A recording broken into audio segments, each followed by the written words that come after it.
Doctor ইউনূসের এক প্ল্যানেই কুপোকাত BNP, গণভোট হ্যাঁ জয়ীতে বাজিমাত জামায়াতের। কেন্দ্র দখল করে জাল ভোট দিয়ে নির্বাচনে জিতেছে বিএনপি, বিস্ফোরক তথ্য দিলেন ব্যারিস্টার রুমিন ফারহানা। এবং সবশেষে দেখবেন শেষ মুহূর্তে পরিস্থিতি পাল্টাচ্ছে, নিষিদ্ধ আওয়ামী লীগের সাথে মিলে কাজ করতে চায় বিএনপি, হাসিনাকে দেশে ফেরাতে ভারতের সাথে গোপন চুক্তি। ডেপুটি স্পিকার হচ্ছেন নিজামীর ছেলে ব্যারিস্টার নাজিবুর, শোনা যাচ্ছে ব্যারিস্টার আরমানের নামও। হান্নান মাসুদ, আসিফ মাহমুদ ও সাদিক কায়েমদের ক্ষমা চাওয়ার দাবি নাসিরের। তারেক রহমানের শপথ অনুষ্ঠানে অংশ নিচ্ছেন মালদ্বীপের প্রেসিডেন্ট।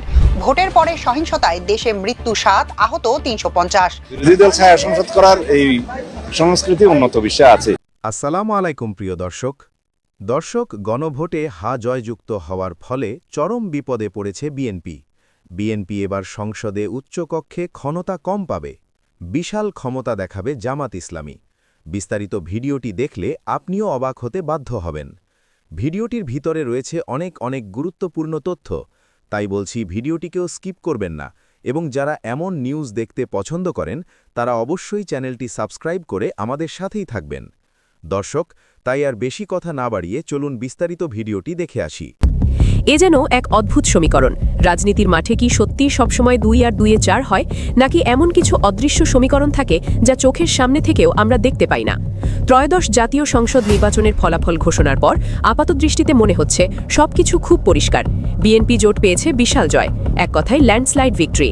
300 আসনের নিম্নকক্ষে তারা একাই বাগিয়ে নিয়েছে 212টি আসন, আর তাদের প্রধান প্রতিদ্বন্দ্বী জামায়াত নেতৃত্বাধীন জোট পেয়েছে মাত্র 77টি আসন। সংখ্যার হিসেবে দেখলে এটা এক পেশে, একতরফা এবং নিঃসন্দেহে একটি বিশাল ব্যবধান।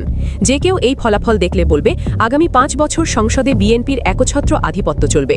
কিন্তু রাজনীতি কি কখনো এত সহজ? সংখ্যার এই ঝলমলে জয়ের আড়ালে কি লুকিয়ে থাকতে পারে অন্য কোনো গল্প? কারণ আপনি যদি একটু গভীরে যান, যদি শুধু আসন না দেখে ভোটের শতাংশ বা ভোট শেয়ারের দিকে তাকান, তাহলে এক ভিন্ন চিত্র সামনে আসবে। নির্বাচন কমিশনের হিসেব অনুযায়ী বিএনপি জোট পেয়েছে 46.6% ভোট, আর জামায়াত জোট পেয়েছে 43.9%, অর্থাৎ দুই পক্ষের ব্যবধান মাত্র 2.7%।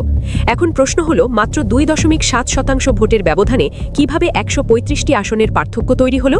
এটাই সেই রহস্য, যেটা বুঝতে না পারলে পুরো নির্বাচনের গল্পটাই অসম্পূর্ণ থেকে যাবে। এই বৈপরীত্যের পেছনে রয়েছে আমাদের নির্বাচনী পদ্ধতি ফার্স্ট পাস্ট দ্য পোস্ট। এই ব্যবস্থায় একটি আসনে যে প্রার্থী 1 ভোট বেশি পায় তিনিই জয়ী হন। অন্য প্রার্থীরা যত ভোটই পাক না কেন, সেগুলোর কোনো মূল্য থাকে না। ফলে একটি দল সামান্য ব্যবধানে অনেক আসন জিতে নিতে পারে, আর অন্য দল লাখ লাখ ভোট পেয়েও পিছিয়ে পড়ে আসনের দিক থেকে। এখানেই তৈরি হয়েছে এই নির্বাচনের সবচেয়ে বড় বৈষম্য। জামায়াত জোট দেশের প্রায় 44% মানুষের সমর্থন পেয়েও সংসদে সীমাবদ্ধ মাত্র 77টি আসনে, অর্থাৎ দেশের প্রায় অর্ধেক মানুষের কণ্ঠস্বর সংসদে পুরোপুরি প্রতিফলিত হয়নি। এটি শুধু একটি রাজনৈতিক ফলাফল নয়, এটি একটি কাঠামোগত বাস্তবতা যা গণতন্ত্রের একটি বড় সীমাবদ্ধতাকে সামনে নিয়ে আসে। কিন্তু গল্প এখানেই শেষ নয়, বরং এখান থেকেই শুরু হচ্ছে আসল খেলা।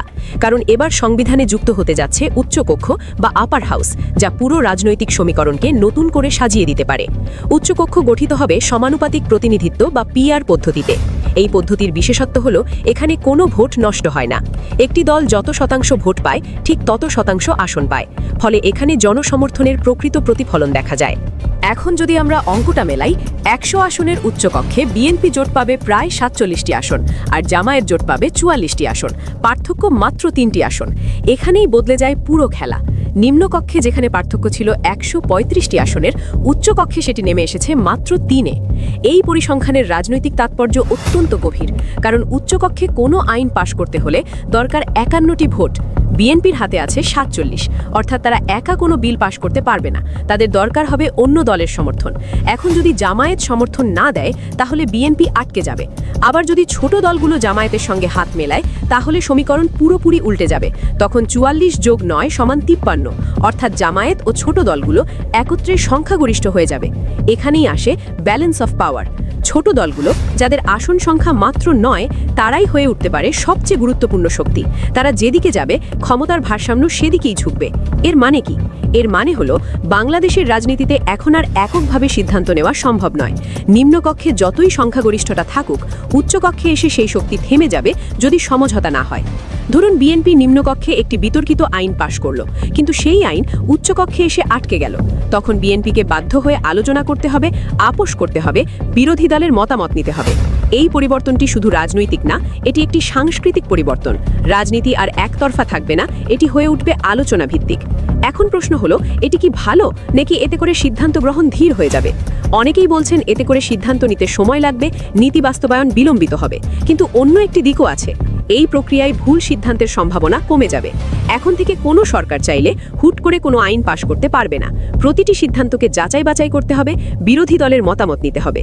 এটি গণতন্ত্রের জন্য একটি ইতিবাচক পরিবর্তন হতে পারে, কারণ গণতন্ত্রের মূল ভিত্তি হল আলোচনা, বিতর্ক এবং সমঝোতা। এই নির্বাচনের ফলাফল আমাদের আরেকটি গুরুত্বপূর্ণ শিক্ষা দিয়েছে, সংখ্যা সবকিছু নয়, আসল শক্তি লুকিয়ে থাকে কাঠামোর ভেতরে। নিম্নকক্ষে বিএনপির ২১২টি আসন দেখতে যত বড়ই মনে হোক, উচ্চকক্ষে এসে সেটি আর ততটা শক্তিশালী নয়, বরং সেখানে তারা নির্ভরশীল হয়ে পড়বে অন্যদের ওপর। জামায়াতের জন্য এটি একটি বড় সুযোগ। তারা এখন শুধু বিরোধী দল নয়, তারা হয়ে উঠতে পারে নীতি নির্ধারণের একটি গুরুত্বপূর্ণ অংশ। তারা চাইলে সরকারকে সমর্থন দিতে পারে, আবার চাইলে বাধা দিতে পারে, অর্থাৎ তারা হয়ে উঠতে পারে কিং মেকার। এখন প্রশ্ন, জামায়াত কি সেই ভূমিকা নিতে পারবে? তারা কি কৌশলগতভাবে নিজেদের অবস্থান ব্যবহার করতে পারবে, নাকি রাজনৈতিক বাস্তবতার চাপে তাদের অবস্থান দুর্বল হয়ে পড়বে? একই সঙ্গে ছোট দলগুলোর ভূমিকা আরও গুরুত্বপূর্ণ হয়ে উঠবে। তারা যদি নিরপেক্ষ থাকে, তাহলে তারা ভারসাম্য রক্ষা করতে পারবে। কিন্তু যদি তারা কোনো পক্ষের সঙ্গে যুক্ত হয়, তাহলে সমীকরণ দ্রুত বদলে যাবে। এই পুরো পরিস্থিতি আমাদের সামনে একটি নতুন রাজনৈতিক বাস্তবতা তুলে ধরছে। এখানে আর একতরফা রাজনীতি চলবে না, এখানে চলবে সমঝোতার রাজনীতি, আলোচনার রাজনীতি। এটি বাংলাদেশের গণতন্ত্রের জন্য একটি নতুন অধ্যায়। সবশেষে আবার সেই প্রশ্নে ফিরে আসি, রাজনীতির মাঠে কি সবসময় ২ আর ২-এ ৪ হয়? এই নির্বাচনের ফলাফল আমাদের শিখিয়েছে, না, সবসময় হয় না। অনেক সময় এর ভেতরে লুকিয়ে থাকে জটিল সমীকরণ, যা বুঝতে হলে গভীরে যেতে হয়। নিম্নকক্ষের ফলাফল হয়তো একটি গল্প বলে, কিন্তু উচ্চকক্ষ সেই গল্পের ভিন্ন দিক তুলে ধরে। দর্শক, আশা করি সম্পূর্ণ ভিডিওটি দেখেছেন এবং এই ভিডিওটি থেকে আশা করি আপনারা অনেক কিছুই বুঝতে পেরেছেন।